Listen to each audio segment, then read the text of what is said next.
Hi, welcome back to 1992. Welcome back to TEW 2020. And we're going to jump straight into it today with WWF Superstars because I'll be honest with you, not a lot has happened. The only thing of note is I've done a trade with New Japan for 5 shows. I've got Keiji Muto, the great Muta, for 5 shows. I'm not using him tonight, but I'll find a place for him. I thought, hey, maybe not. We'll get him in. That'll be really cool. But let's just get straight into the action. We've got a couple episodes of Superstars coming at you here on this episode. And we're going to start with our pre-show match, the Bushwhackers versus the New Orient Express. Luke and Butch win. Butch pins Minoru Suzuki. I'm sure he absolutely loves that. I'm sorry, Minoru Suzuki. Your time will come, I promise you. But let's move on to the main part of the show. And we start with Barry Horowitz, Hercules, and Earthquake defeating Virgil and the Rock and Roll Express. Again, it's just a nice way to get Earthquake in the ring with the Rock and Roll Express, and it gives us a 57 rated match alongside Barry Horowitz and Hercules and Virgil, who of course are in that lower card craziness storyline that I'll probably just throw in a 6-man tag at WrestleMania. Who knows? But that's just both storylines advanced and nothing actually improved, which is a bit of a shame. But yeah, there we go. Let's move on. Nothing more to say. And we have a Intercontinental title match. Bret the Hitman Hart defeats the Berserker by 548 by submission with a sharpshooter. The match needed more time in order to tell the story it was designed for and more time to achieve the aim it was designed for. So I put this down as a technical masterclass, even though I have no idea how technical the Berserker is. But yeah, I mean, I'm still learning a lot about this game because I haven't played it in the fashion it's really supposed to be played in for a long time. So I'm still learning. I will get better, I'm sure. But Bret Hart beats the Berserker, makes defense number 7 of the Intercontinental title. And he then gets on the microphone and cuts a heat promo on Martel. So he gets on the mic and he'll say, Rick, Motto Martel, every week you come out and you say the same thing. You talk about my family. You talk about my hair. You talk about how you're good looking and I'm not good looking. But I don't give a damn about what's good looking. Because I give a damn about wrestling. I give a damn about defending the Intercontinental title and putting on the best damn match that I can do. And that's what you saw tonight. Last week you said the only reason I beat you was because it was in a cage. If that's the way you want it, if you want a wrestling match, if you want to try and step up to me, then how about we do it in a wrestling match? 2 out of 3 falls at the Elimination Chamber match, and I'll see you there. So we are going to pre-book it. So I remember. As you can see, I've already pre-booked the Elimination Chamber match. So I'm just going to quickly do this. I'm going to pre-book Bret Hart versus the model Rick Martel. And yes, that will be for the Intercontinental title. And it will be a 2 out of 3 falls match. There we go. Let's move on with the show. We have Vince McMahon and Marty Jannetty. So Vince McMahon is in the ring. He gets up from the commentary booth. He calls out Marty Jannetty. He says, Marty Jannetty, last week you should have been in a match against Shawn Michaels. You should have had the opportunity to wrestle for the Elimination Chamber and go to WrestleMania, and that was taken away from you. There was nothing I could do last week, but this week what I can do is make sure you get your opportunity. At the Elimination Chamber, it will be Marty Jannetty challenging for the WWF World Heavyweight Championship against the Nature Boy, Ric Flair. And tonight, you will team with the Macho Man, Randy Savage, against Ric Flair and Shawn Michaels.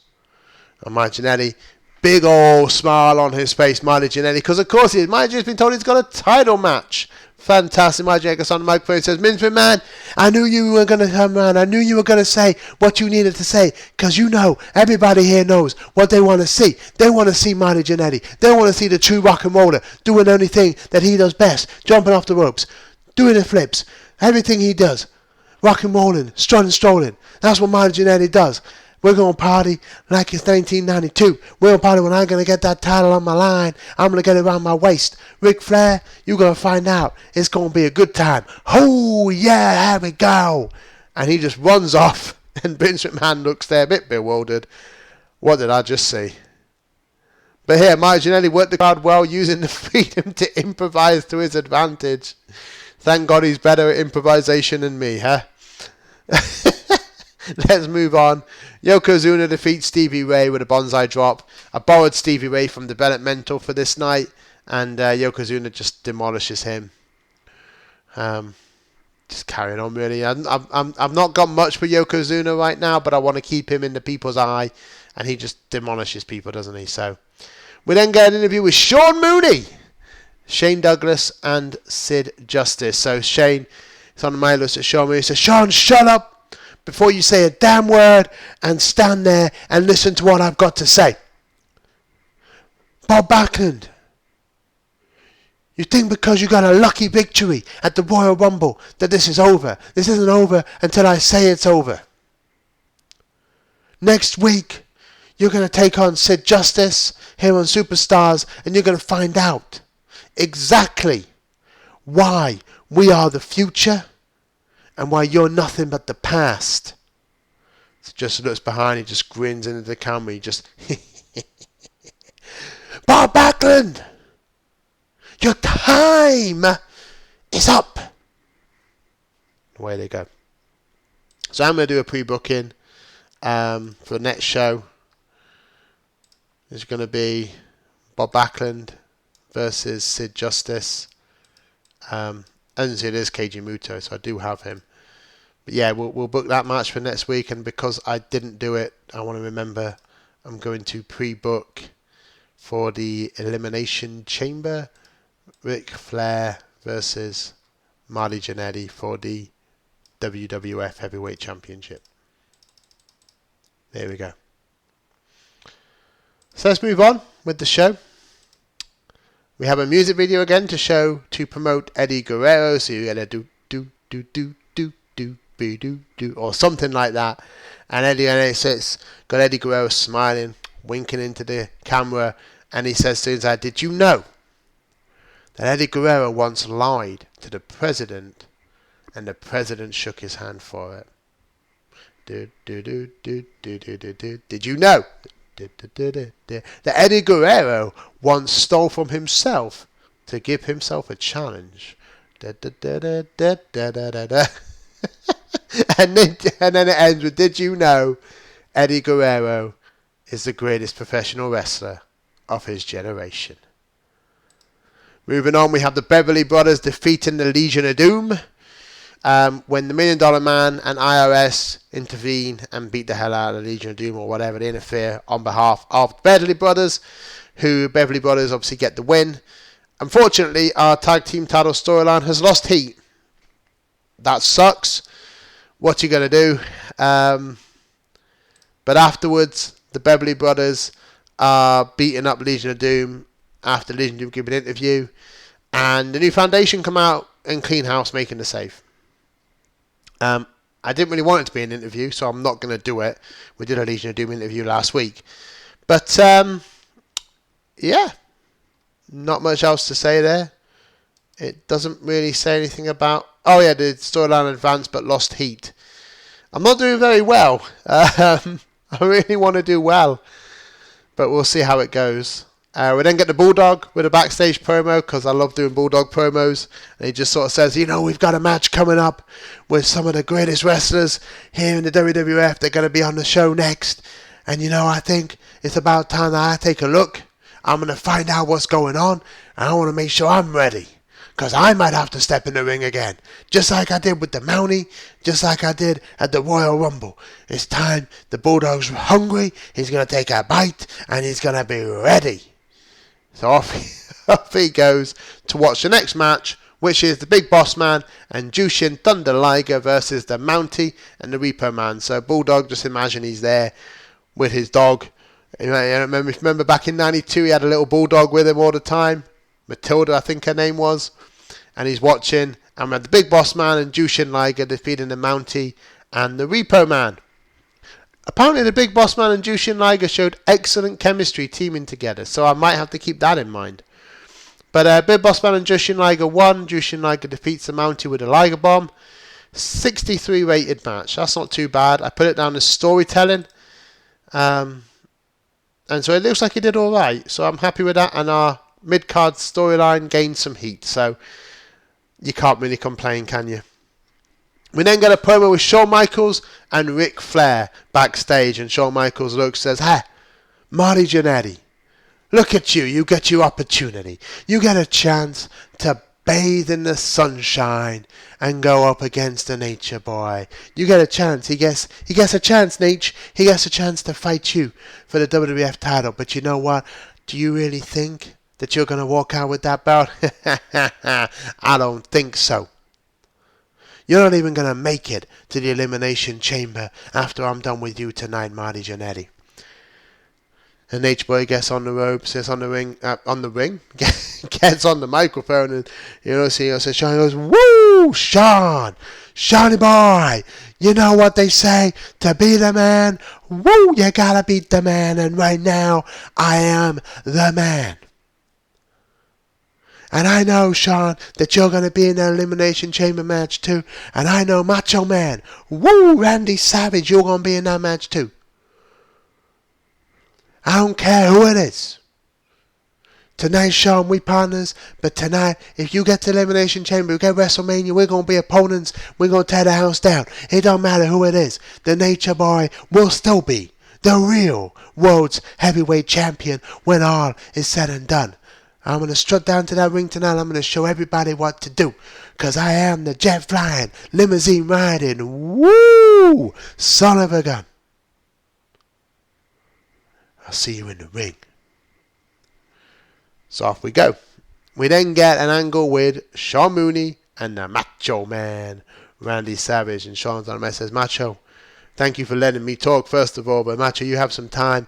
We need to ask, do you have anything in mind? Do you have a plan in place? Not just for your tag team match tonight, but also for the new partnership of The Undertaker and Kevin Sullivan." The Macho Man is on the mic and says, "Plan, yeah, you see my Sean Mooney, you talk about plans, yeah. You know, everybody wants to think that they know how to say a plan, how to do a plan, and how to make a plan happen, yeah. But you know, the Macho Man is the maker of the plans, yeah. You are the plan master. And let me tell you something, Sean, the plan is going according to plan, yeah.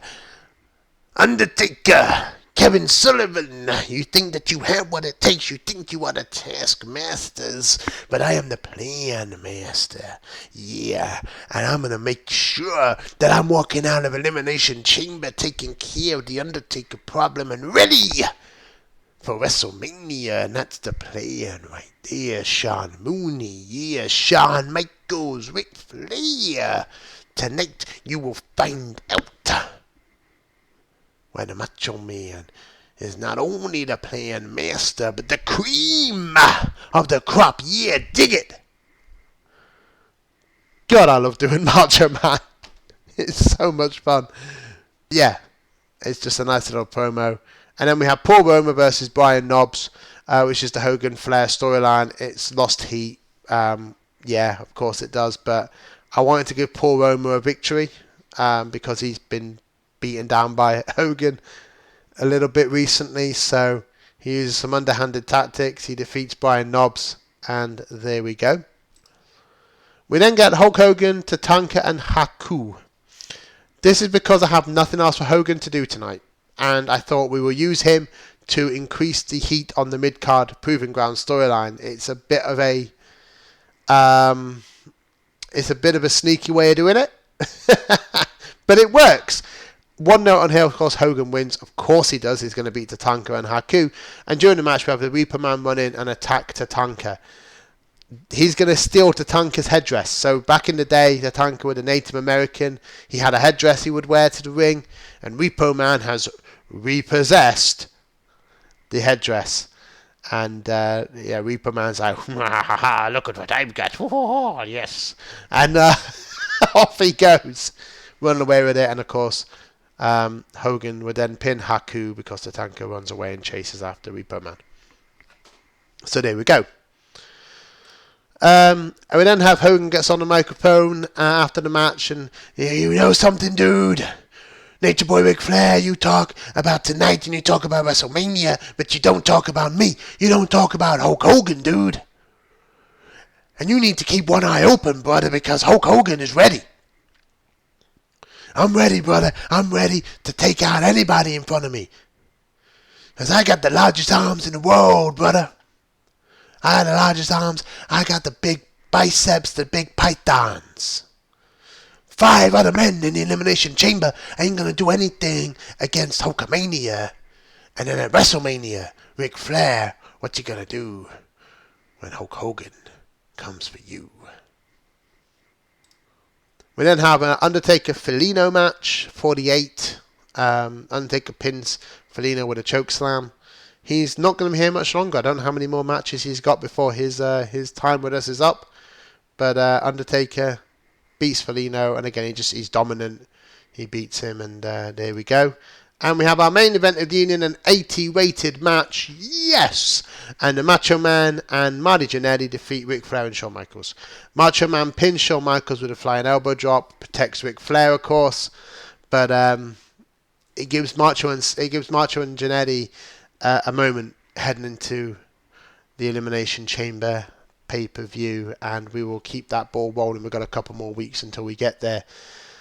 So yeah, that's the show. 73 rated overall, increased our popularity in 15 regions and lost its popularity in 10. So I don't know what we're doing, good, bad, otherwise. I'm trying my best, I promise. But I'm enjoying it. I'm enjoying what we're doing here. So hopefully you are too. I've got one more show to do on this episode. And I will see you there. Hello. Welcome back to this second Superstars of the episode. And we're going to start with a match between Piper and Snuka. A bit of a classic rivalry if you know your wrestling history. But of course I'm not using either one of them really in this show so much at the moment. So, and I realise I've got Piper. I need to use Piper. He's a big name. So Piper's on the show. He has a match with Snuka. He wins. Beats him with a sleeper. 8 minutes 16. Nothing to write home about, but it's a good way to open the show. So let's move on. Next segment, we got the Rock and Roll Express. Talking about natural disasters. You know, we've been here. We've been all around the world. We've been fighting the best people. But Earthquake thinks he's more than just one person. He thinks he's better than everybody put together. You want to make it official? We'll have the match. We'll take on Earthquake. 2-on-1, it doesn't matter. Rock and roll is here to stay. And rock and roll is going to take down anybody in our way. Bit of a small promo. It wasn't very good because it lost heat. So there we go. That tells you how good I am at my job. But yeah, it's not really an upcoming match with the disasters because Typhoon's still injured, but it gives us something to work with, doesn't it?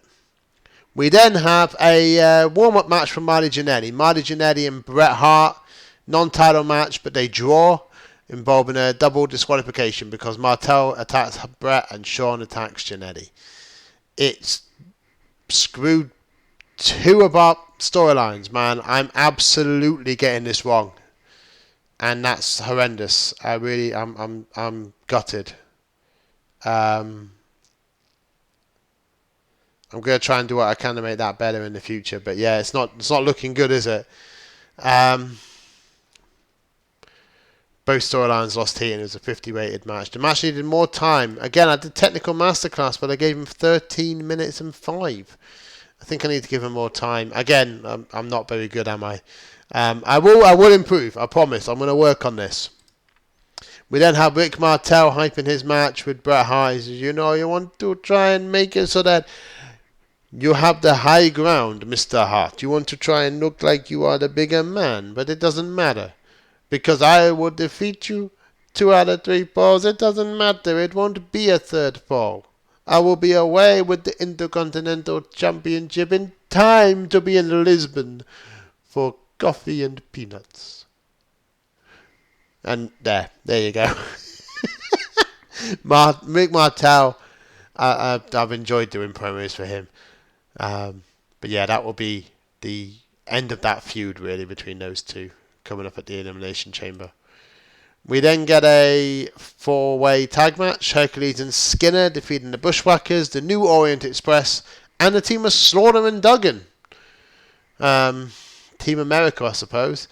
But Hercules beats Butch, and it advances the lower card storyline, but doesn't really make it hotter or anything. So yeah, it's more use for Minoru Suzuki. He's not going to win a lot at the moment, but I'm trying to just get Minoru Suzuki on TV as much as possible so we can see him in action.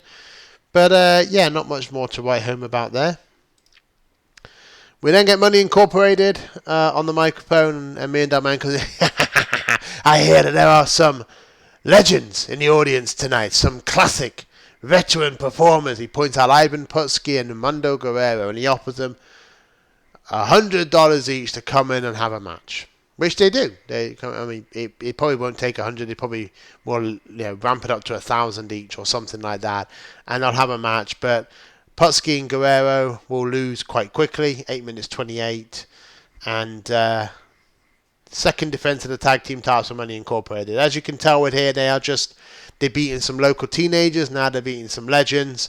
Very heel stuff, Money Incorporated. They don't really, they're not gonna play fair. We're gonna play fair. We've got money.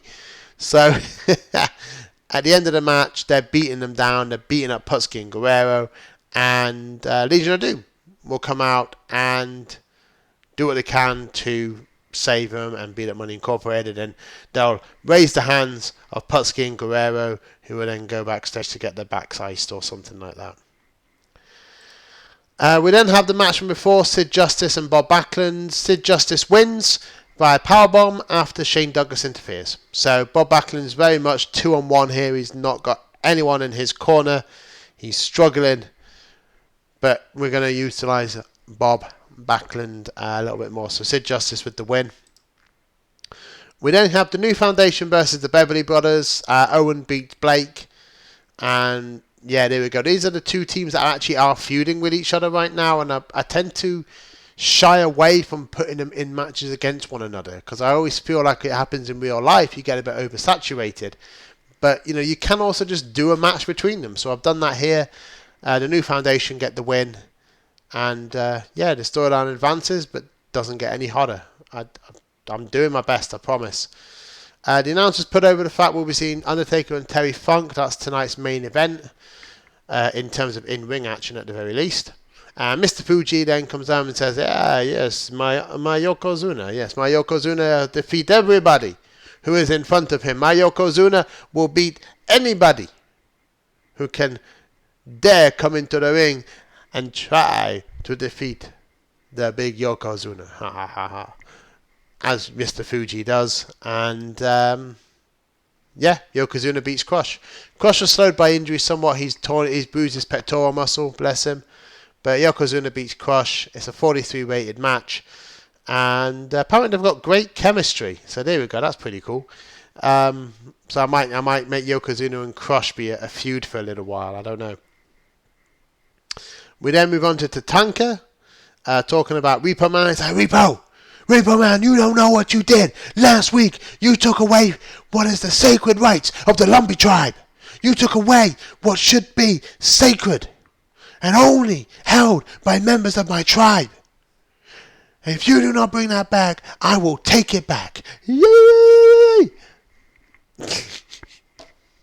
And there we have Tatanka talking about the Repo Man. But the next match is the Big Boss Man and Bam Bam Bigelow. And Bam Bam Bigelow defeats the Big Boss Man because of the Repo Man, who runs in and he takes Big Boss Man's nightstick. And he's like, look, I got the nightstick. And he runs away with the nightstick. He's wearing the headdress. And Repo's like, look what I got. Yes. And he runs away. So it distracts the Boss Man. Bam Bam Bigelow wins, gets a diving headbutt, wins the match. It advances the segment to 67 rated match. It's not terrible, is it? But Repo Man doing Repo Man things. We then get The Undertaker defeating Terry Funk in a 73 rated match. The Savage Undertaker storylines gained heat. Hallelujah, something gained heat. And the main event of the evening is Piper's Pit. Piper, Hogan, and Ric Flair. And Piper will be like, Hogan, Flair, you think you're both the best? Let's find out who's the best. Talk to me. Tell me what you're saying. Tell me what you think. And it'll become a big schmoz fest with both of them. And, Hulk Hogan will be like, butter, dude, butter. And Ric Flair will be, woo, and elbow drop in his robes. And, woo, look at me, woo, I'm the nature boy. And it'll become this big face-to-face, nose-to-nose. And Piper will have to break them up. And we'll end up with this big, confrontation at the end of the show. 82 rated, really good. And there we go. The show increased our popularity in 15 regions, lost us in popularity in 11 regions. Doing what I can. I think that match was generally better. I've had a lot of shows where I've had red ratings, and this had no red ratings in it, so that's cool. The lowest rating was like 43s and stuff. So yeah, I think I'm improving. But that's the end of this episode. For now, come back next time. Come back to join me in 1992, where we will head towards the Elimination Chamber. We'll have the Go Home Show of Superstars, and we will have Elimination Chamber. Before I let you go, back to 2023, I just want to say thank you so much for watching. Thank you for enjoying. If you liked the video, please let me know. Click the like button, subscribe on the channel, comment down below. Do you like the storylines? Is there anything you want to see? Any of the wrestlers you want me to utilize a bit more? Let me know what you think. I'd really love to hear it. And hopefully what's coming across is my love of this time frame, my love of pro wrestling, especially back in the 90s as well. And big thank you to the mod creators TEW. I got the 92 Chronicles from there. A big thank you to the Vecteezy.com website, where I get my background vector renders from that I utilize for this thumbnails for this series. And yes, thank you very much for watching. I hope you have a lovely rest of your day, a wonderful time, and I will see you hopefully next time in 1992. Bye.